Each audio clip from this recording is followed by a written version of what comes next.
Nasugatan ang 7 individual na dumalo lang sa resepsyon ng isang kasal nang tamaan daw ng kidlat sa Barangay Salaysay sa Marilog District, Davao City. Narito ang report ni Argil Relator ng GMA Regional TV 1 Mindanao.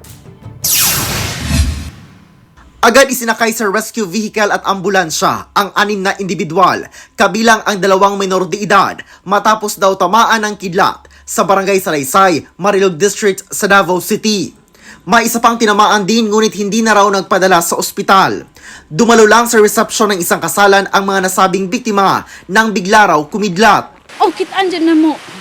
Kuan dyan, sigag yun sir, nga kalayo sir. Tumbag yun sir. Yan, gahi ng uban. Kalihok yun.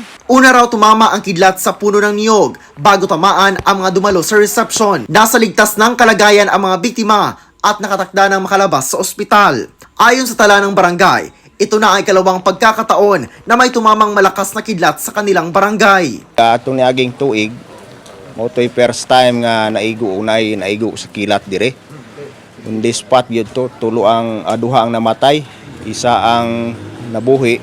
Ayon sa Pag-asa, dapat na maging mapagmatsyag lalo na kung may mga pagkulog. Kung naata sa gawas, kung naay mga thunderstorms, labi na kung overhead, musulod yun ta sa balay. You stop, labi na kung paggamit og cellphone or mga electrical appliances. Mula sa GMA Regional TV 1 Mindanao, Argil Relator, nagbabalita para sa GMA Integrated News.